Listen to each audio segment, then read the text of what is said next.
సామాన్య ప్రజాసేవ వారధి గౌరవ మంత్రులు వాకిటి శ్రీహరి గారికి ధన్యవాదాలతో సంస్కృతి సంస్కారం నుంచే వచ్చింది సాంస్కృతికం, పర్యావరణాన్ని కాపాడేదే పర్యాటకం అని ప్రతి వేదికపై చెప్పే గౌరవ మంత్రివర్యులు జూపల్లి కృష్ణారావు గారి శుభాకాంక్ష సందేశం.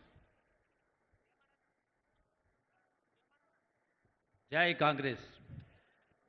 ఈనాటి ప్రజాపాలన 2 సంవత్సరాలు పూర్తి చేసుకున్న సందర్భంలో ప్రజాపాలన ప్రజా విజయోత్సవాల్లో మొట్టమొదటిగా పాలమూరు జిల్లా, మన పాలమూరు బిడ్డ గౌరవ ముఖ్యమంత్రి రేవంత్ రెడ్డి గారు, అట్లాగే సభాధ్యక్షులు మీ అభిమాన నాయకుడు గౌరవ సహచర మంత్రివర్యులు వాకిటి శ్రీహరి గారు, అట్లాగే ఇన్ఛార్జ్ మంత్రివర్యులు పెద్దలు దామోదర రాజనరసింహ గారు, అట్లాగే మిత్రుడు సహచర మంత్రివర్యులు కోమటిరెడ్డి వెంకటి గారు, అట్లాగే కార్పొరేషన్ అధ్యక్షులు, ప్రభుత్వ సలహాదారులు, వేదికపైనటువంటి సహచర శాసనసభ్యులందరికీ, వేదికపైనటువంటి ఇతర పెద్దలందరికీ, మక్తల్ నియోజకవర్గ ప్రజలందరూ కూడా ఈ శుభ సందర్భంలో మీ అందరికీ హృదయపూర్వక నమస్కారం తెలియజేస్తా ఉన్నాం. మన పాలమూరు ముద్దుబిడ్డ కాబట్టే ఈనాడు మక్తలన్నా, నారాయణపేట అన్నా, కొడంగల్ అన్నా అత్యంత వెనుకబడిన ప్రాంతాలు. గడిచిన దశాబ్ద కాలంలో ఇంతటి పేదరికం వెనుకబడతాను ఉన్నా కూడా గొప్పగా చెప్పుకున్నటువంటి గత ప్రభుత్వాలు, గత నాయకులు, భారతదేశానికే ఆదర్శం చెప్పుకున్న నాయకులకు పాలమూరు యొక్క దుస్థితి ఉన్నా కూడా ఏనాడు కనికరించలే.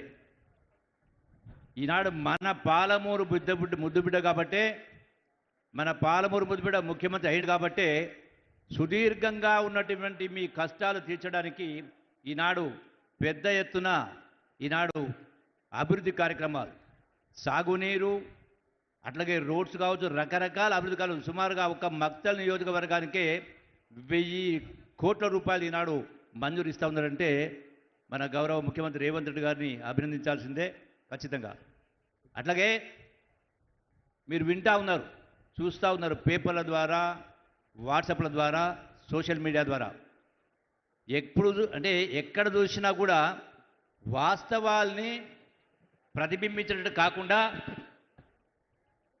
వాస్తవాల్ని అవాస్తవాలుగా చూపిస్తూ మాట్లాడుతూ, ఎక్కడ చూసినా, ఏ టీవీలో చూసినా కేటీఆర్ అయినా హరీష్ రావు అయినా ఈ ప్రభుత్వాన్ని 2 సంవత్సరాల ప్రభుత్వాన్ని విమర్శించే కార్యక్రమం చేస్తూ ఉన్నారు. ఈ రాష్ట్రం గడచిన 10 సంవత్సరాల కాలంలో ఆనాటి ముఖ్యమంత్రి కల్వకుంట్ల చంద్రశేఖర్ పరిపాలించిన తర్వాత, ఆనాడు ముఖ్యమంత్రి అయిన రోజు ఈ రాష్ట్రం ధనిక రాష్ట్రం, హైదరాబాదు ఆదాయం, మళ్ళీ 8 లక్షల కోట్ల రూపాయల అప్పు చేసి కూడా ఏ ఒక్క ప్రజాసమస్యను పరిష్కరించలేదు. ముఖ్యంగా ఇవాళ నారాయణపేట, కొడంగల్, మక్తల్ దేవుని మనం చూస్తూ ఉన్నాం. మరి నేను ఒక మాట చెప్తే సమయం కూడా లేదు కాబట్టి, మొన్న జూబ్లీహిల్స్ ఎన్నికల్లో జరిగినటువంటి శాసనసభ జూబ్లీహిల్స్ ఉప ఎన్నికల్లో కేటీఆర్ మాట్లాడుతూ, జూబ్లీహిల్స్ ఉప ఎన్నిక గడచిన 2 సంవత్సరాల రేవంత్ రెడ్డి గారి పరిపాలన, కాంగ్రెస్ పరిపాలనకు ప్రజలు రెఫరెండం 2 సంవత్సరాల పరిపాలన పైన ప్రజలు తీర్పు ఇవ్వబోతా ఉన్నారని 1కి 10 సార్లు ప్రస్తావించిండు. కరెక్టే.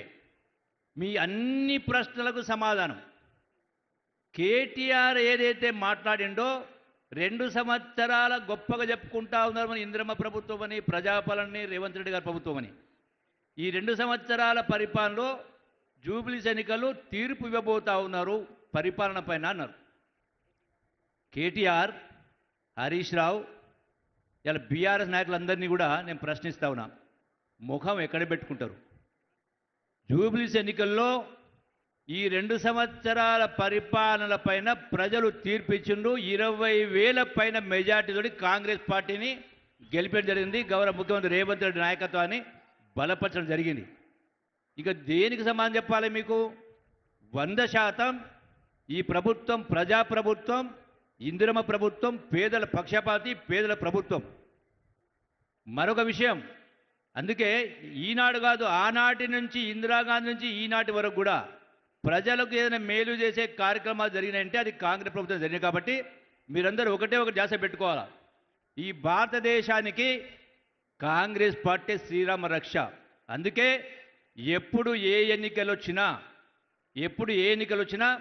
అది సర్పంచ్ ఎన్నికలైనా రాబోయేటువంటి ఇతర ఎన్నికలైనా ఏ ఎన్నికలు వచ్చినా కాంగ్రెస్ పార్టీని ఆశీర్వదించాలని చెప్పని మీ అందరికీ సవినంగా విజ్ఞప్తి చేస్తూ సెలవు తీసుకుంటున్నాను. Thank you. ధన్యవాదాలు సార్.